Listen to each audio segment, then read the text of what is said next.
이음카드는 무슨 얘기예요? 두 가지 더 이제 말씀드리면 하나는 네. 이음카드 얘기 나왔으니까 이음카드 먼저 얘기 드릴까요?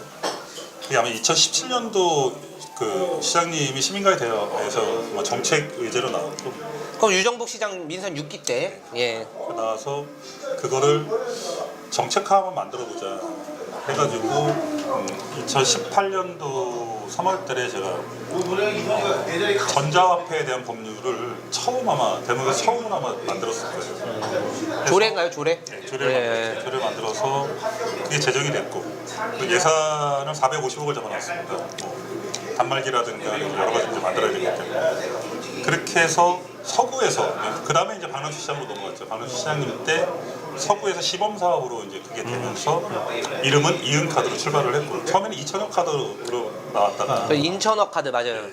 전시는. 제가 코나이아까지 계약은 저희가 이제 해놓고 그 다음에 이름을 바꾸고 제도를 조금 이제 거기서 변경을 했죠. 조례에 근거해서 해가지고 서구에서 이음카드로 해서 출발했는데 굉장히 선풍적인 호응이 있었고, 그때 박남수 시장님이 홍보 정책을 굉장히 잘 쓰셨어요. 포인트를 과감히 주면서, 그러니까 사용자나 사용처나 똑같이 이렇게 그 포인트를 주면서 활성화가 됐고, 그게 이제 쉽게 구분으로 다 번져나갔죠. 그러면서 이음카드가 200만 이상 사용을 했죠. 그래서 제가 봐서는 가입자. 예. 지방에서 이렇게 만들어서 이 정도로 확산되는 일은 아마 없을 겁니다. 다시. 그래서 지금 이제 바람인 건데, 서울시와 경기도에 있는 지역화폐, 그 다음에 인천시가 있는 지역화폐가 다 통합됐으면 좋겠어요. 그러니까 수도권 화폐로 만들어서 한번 가서 정말 이게 시민들을 위한 거잖아요. 이게 뭐 어느 정당의 정책이 아니라. 근데 지금 중앙정부에서 예산 잡을 때 여는 이걸 깎고 야는 이걸 세우고 이런 거 보면 너무 가슴 아파요. 우리가 세금 내는 정부에서 만드는 600조가 다 국민을 위한 거잖아요. 어느 하나 국민을 위하지 않은 게 어디 있어요. 그런 예산들은 누구 게 아니라 우리 거기 때문에 좀 만들어 갔으면 좋겠다, 이런 생각을 방송을 통해서 한번 말씀드리고 싶고. 저 여기서 질문 하나 드리겠습니다. 근데 이음카드 어떤 그 지역사랑 상품권, 지역화폐라는 개념은 어쨌든 그 지역의 역외 그 유출을 막기 위한 게 맞는 거잖아요. 근데 이제 대한민국이라는 저희 나라 자체가 워낙 서울 중심이기 때문에 이걸 수도권으로 통합한다는 거예요. 왜냐면은 수도권으로 통합한다는 거는 본래 취지에 어긋나지 않나라는 생각도 순간 들었거든요. 왜냐면은 서울에 있는 지역화폐는 그 각 그 기초단체 안에서 쓰잖아요. 경기도도 마찬가지고. 물론 이제 그게 좀 한계라는 지적도 있지만, 인천이라는 그 지자체 안에서는 역의 소비를 방지하기 위해서라도 이거를 좀 서울이랑 통합하면 오히려 거기에 너무 흡수되지 않을까요? 이런 생각은 어떻게 생각하세요? 일단 이음카드 지역화폐에 대한 시민들의 의식은 예. 다 갖고 있고, 그게 예. 우리한테 이롭다는 거는 이미 다 홍보가 됐습니다. 1차 목적은 좀 달성했다고 봐요. 2차 목적은 뭐냐면 수도권에 있는 그 각자의 화폐들이 이대로 있으면 다 아마 사그라들 거예요. 왜 그러냐면 플랫폼 상에서 예를 들어 신한카드나 예를 국민카드나 여러 가지 카드들, 그 다음에 배달 앱으로 따지면 뭐 여러 가지 배달 앱들이 있잖아요. 이런 것들은 전국 배달 앱이에요. 전국적으로 왔기 때문에 그 플랫폼이 살아날 수 있고 이겨낼 수 있는데, 그거는 가입자 수가 그만큼 많고 이용 고객이 많아서 그렇습니다. 근데 지역화폐가 꾸준히 성장하려고 그러면 수도권 여기를 통폐합하지 못하면 이 지역화폐가 갈 수가 없어요. 그러니까 독자 생존할 수 있는, 시민의 세금이 아닌 독자 생존할 수 있는 구조를 만들기 위해서 불가피하게 저는 수도권 통합을 이뤄내는 그 지역화폐 반드시 있어야 이 정책이 시민들 곁으로 더 많이 갈 수 있다, 이렇게 생각을 갖고 있는 거예요. 그러면 이제 서울시로 모든 그 지역 화폐 그 발행액이 몰릴 수도 있다는 지적에 대해서는 어떻게 생각해요? 예를 들면 인천 사람이 인천에 거주하시지만 뭐 생활권은 실제 서울에 있는 사람들이 많을 거 아니에요. 저희가 수도권 집중이 워낙 많으니까. 뭐 이제 뭐 송도에 살면서 강남 출퇴근하는 사람들 분명 많을 테고, 그러면은 거기서 서울에서만 너무 많이 쓰고 인천에서 안 쓴다 이러면은 분명 그거는 문제가 생기는 거거든요. 인천시 지자체 차원에서는. 저는 이렇게 봐요. 예. 나눔과 계산은 예. 우리가 룰을 만들면 되는 거예요. 그 룰 안에서 정하면 되는 건데, 그건 물론 지금 당장 제가 지금 답은 못 드리겠지만 적어도 방향만큼은 우리가 요즘 수도권 패스, 그 교통카드 뭐 여러 가지 얘기가 나오잖아요. 기후위기 동행 카드. 그것처럼 같은 개념으로 가면 좀 더 진보적인 카드가 나오지 않을까 이렇게 보는 거죠. 그리고 공룡 기업을 어떻게 이겨요? 공룡 기업을 이길 수 있는 건 우리가 뭉치자는 못 이깁니다. 우리 셋이 뭉쳐야 살아날 수 있어요. 이 공존에서 살아날 수 있다고. 그렇다 그러면 이 플랫폼을 더 크게 빅 텐트를 만들어내는 거는 딱 통합밖에 없어요. 그래서 통합 플랫폼을 하나 만들어내면 아마 사그라들지 않는 꽃이 되지 않을까 이렇게 판단합니다. 저도 개인적인 경험상 제가 25살 때 광주 간전인데 그때는 팀 매니저가 안 됐어요. 안 됐어요? 근데 그때 이유가 됐었어요. 지금은 통합되긴 했습니다. 그래서 큐장님 젊으신데? 28 아이든가? 네, 아, 반갑습니다. 저요? 네. 예, 예, 감사합니다. 그 네, 하나만, 예. 정책 하신 거 하나 더 말씀 남았으니까. 네, 하나 더 얘기해 주세요. 성과. 1부는 그냥 뭐 이게 절반은 성과로 채우죠. 예. 제가 그 승화원 관련해서 아, 승원이요. 예. 우리 부평에는 여러분 잘 아시는 화장터가 있습니다. 예. 화장터가 있는데 그 화장터를 인천 시민도 이용하고 때로는 경기도 시민도 이용합니다. 근데 인천 시민이 정말 우리 부평에 와서 이용하시면서 과연 우리 부평 구민들한테는 고맙다는 생각을 할까? 또 승하원 때문에 우리 부평구가 낙후된 지역들이 있습니다. 또 우리 어린아이들이 마음에 상처를 입은 쪽도 있고 이런 걸 한번 케어해줄 생각을 한번 해봤나 라는 차원에서 제가 승하원 관련 인근 지역에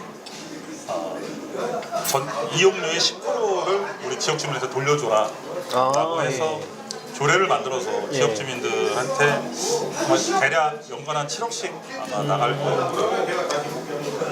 그걸 만들면서 되게 논란도 많았고 시의회에서 논란이 굉장히 많았는데 그럼에도 불구하고 그걸 통과시켜서 지역 주민들한테 돌려줬던 일은 지금 와서 생각해봐도 잘했다. 그리고 전국에서 화장터가 있는 인근 지역에 지원을 안 하는 데는 인천시밖에 없었어요. 모든 공공이 하든 개인이 하든 이런 화장터 인근에는 지역 주민들한테 꼭 보상을 해주는 룰이 있었는데 그게 없었던 게 바로 인천이었어요.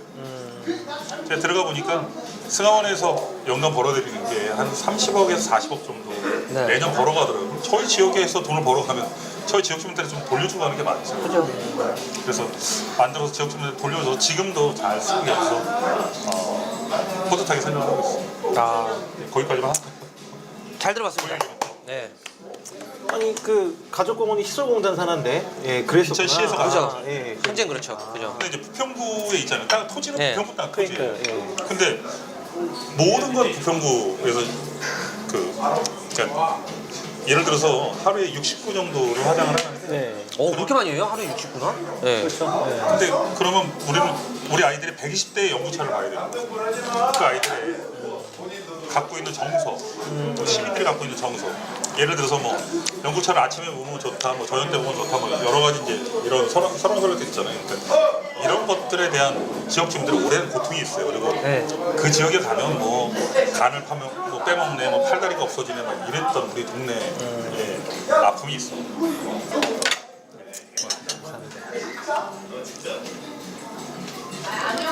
어쨌든 지역에서 뭐 그 지방 의원으로서 광역시 의원으로서 활동을 하셨으니까 지역에 대한 이해도 현안에 대한 이해도 빠삭하실 거 아니에요, 그죠? 저는 일단 개인적으로 제일 여쭤보고 싶은 게 있어요. 부평에서 그동안 제일 큰 부분을 차지했던 것 중에 하나가 캠프마켓을 비롯한 군부대가 워낙 많아요, 부평에는. 현재 제3보급단도 아직 남아있죠. 그리고 이제 부천 쪽에 이제 17사단도 아직 뭐 그거는 뭐 한동안 계속 운영되겠지만, 예. 그리고 이미 나간 공병부대도 있고. 캠프마켓은 좀 캠프마켓 문제야말로 실제로 좀 지역에서 갈등이 좀 있거든요. 지역 주민들은 싹 다 별소리자라고 뭐 극단적으로 얘기하시는 분들도 있고, 그리고 지역 사회에서 또 이제 아니 거기 좀 남겨놔야 된다. 예? 우리 일제의 아픔을 좀 남기는 그런 역사공원을 만들어야 된다. 어떤 생각이십니까, 예비부님께서는? 기본적인 거는 주민들이 원하는 그러니까 주민들의 편의를 갖고 있는 공원을 만들자. 그건 당연하죠. 갖고 있는데 왜 그러냐면 캠프 마켓에 미군 부대가 있으면서 사실 고통받았던 건 그 지역 인근 지역 주민들이 가장 고통을 받았다고 저는 봐요. 그죠? 근데 혜택이 돌아갈 때는 모두한테 돌아가는 게 맞긴 한데 그래도 인근 지역 주민들에 대한 배려는 저는 있어야 된다고 생각을 하는 거예요. 근데 그들이 원하는 건 정말 명품 공원, 정말 깨끗한 공원을 만들고 싶어 하는 거예요. 근데 우리 기자님 말씀하신 것처럼 저는 역사적인 부분도 있다고 저는 봐요. 그러면 이거를 빨리 솎아내야 돼. 소쿠리에 걸러가지고 부술 거 안 부술 거, 보존할 거 보존하지 말아야 거. 근데 다 이걸 그냥 그대로 방치하면서 여기까지 끌고 왔잖아요. 그러니까 지금 현재 조병창 병원 건물 하나 철거하는데 3년 4년이 지나고 있습니다. 건물 하나 철거하는데 그 정도 걸리면 앞으로 있는 건물들은 다 어떻게 할 거예요? 그러면 근본적인 문제를 하나 말씀드리면 캠프마켓의 토지가가 정해지지 아직 않았어요. 예를 들어서 이 일이 계속 길어지고 정화가 길어지면 국방부에 내줄 토지값은 계속 상승할 거예요. 그죠. 그 시간 물가 상승에 따라서. 예. 공시가는 계속 올라가니까. 그럼 인천시가 부담해도 좀 계속 늘어날 거예요. 그건 다 시민들 부담이잖아요. 그러니까 이걸 빠르게 좀 해결해야 되는데 그럼에도 불구하고 이걸 빠르게 못했던 건 그동안 뭐 소파 협정이라든가 예전엔 그 국방부하고의 여러 가지 일들, 그리고 환경 정화하는 일들 이런 것들이 더뎌지니까 공직 사회는 이제 돌잖아요. 2년에 한 번씩. 이러다 보니까 책임감이 없어요. 그리고 가장 큰 문제는 뭐냐면 부평구에 있는 캠프마켓 맞죠? 그런데 이 토지가 어디 거예요? 인천시로 넘어가요. 그러니까 부평구는 권한이 없어. 권한이 없는 부평구가 여기 뭐라고 얘기하겠어요?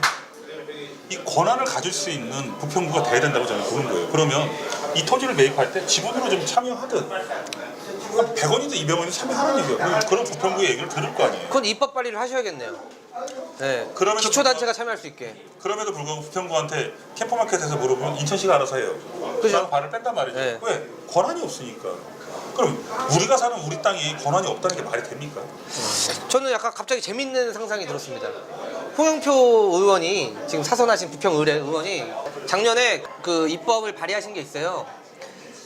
방금 말씀하신 것처럼 이제 바단 군부지가 시간이 지날수록 그 토지가가 상승할 거 아니에요. 그럼 나중에 지자체가 부담하는 가격이 늘어난단 말이에요. 이걸 방지하는 법안을 제출하신 적이 있어요. 반환 시점을 기준으로 거기에 땅값을 고정하자는 법안을 발의한 적이 있어요. 동의는 하시겠네요.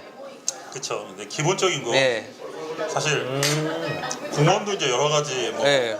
그 방향이 있는데 뭐 그렇게는 가지 못하겠지만 기본적으로는 국가가 책임지고 국가공원을 만들면 제일 좋죠. 아, 근데 그게 그렇게 안 되니까 그죠.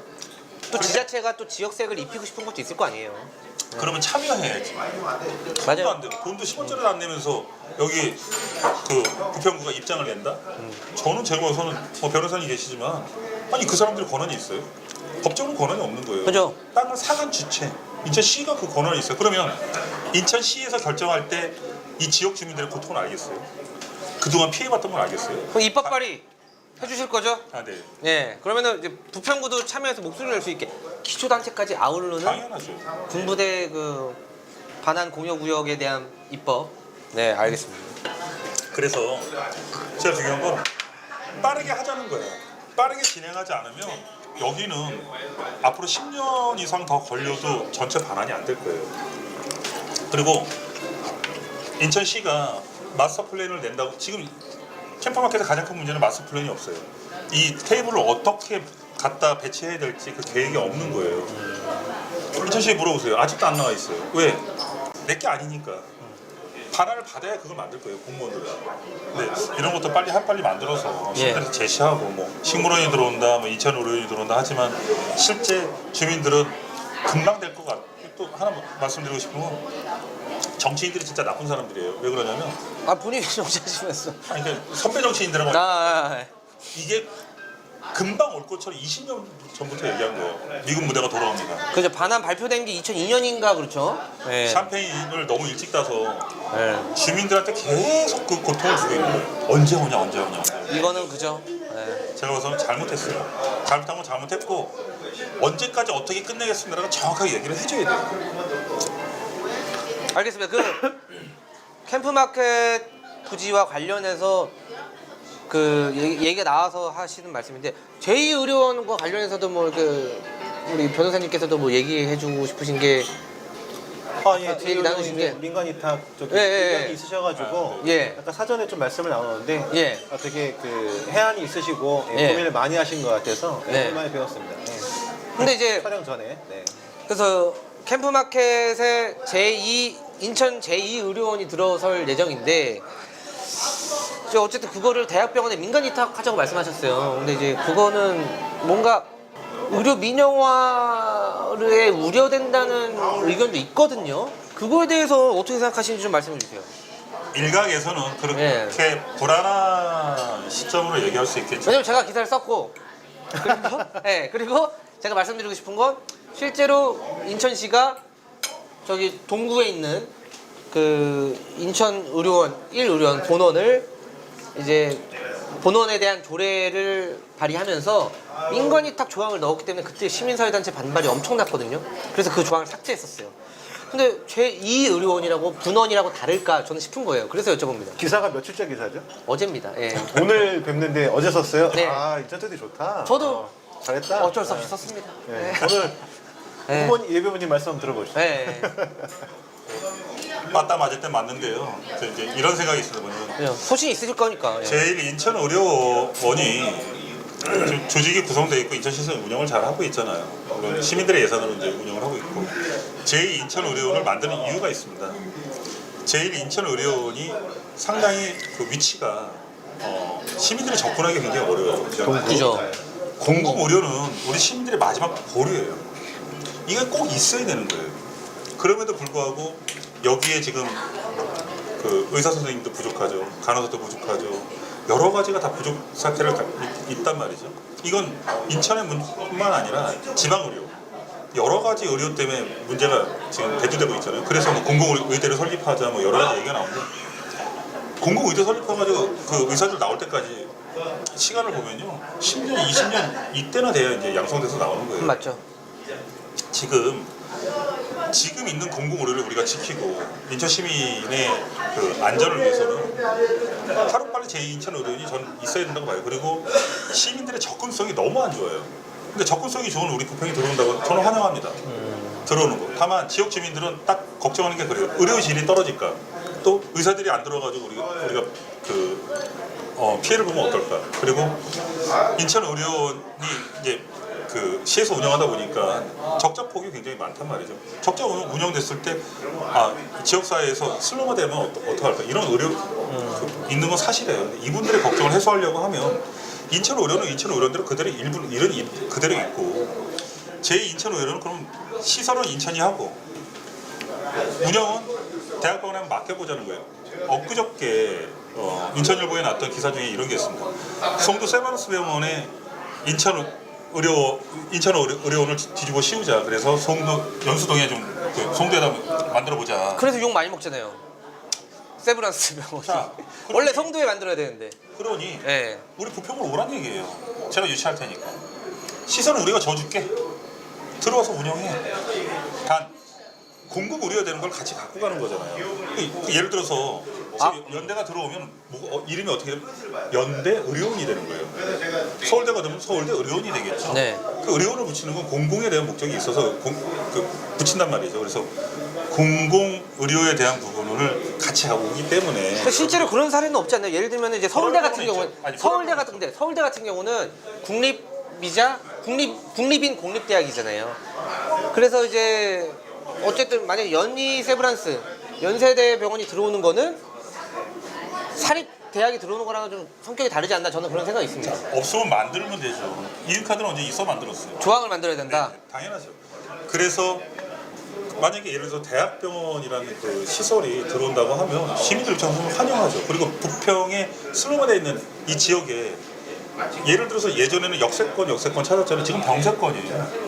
그죠. 고려가 되면서. 예.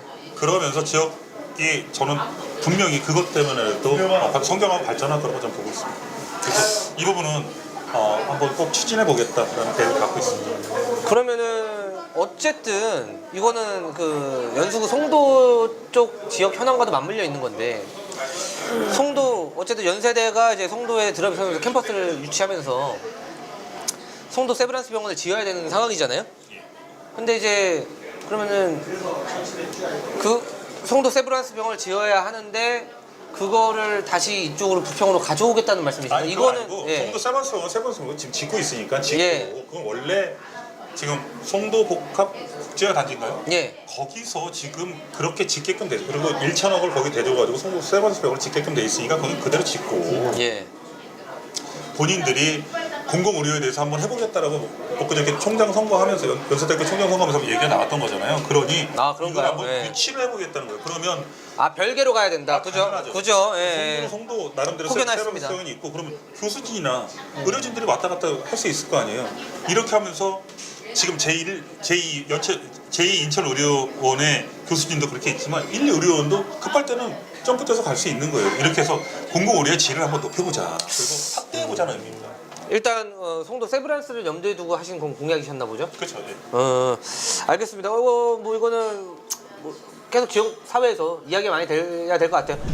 한국 GM 이제 부평 공장이 좀 어떻게 변화해야 된다고 생각하시는지 이런 거 좀 청사진 좀 얘기해 주셨으면 좋겠어요. 1호 법안 있으시면. 네. 우리가 국민연금 다 내고 계시잖아요. 이게 좀 산업경제하고도 좀 밀접되어 있긴 한데 네. 지역연금법을 하나 좀 만들어 보고 싶어요. 지역 연금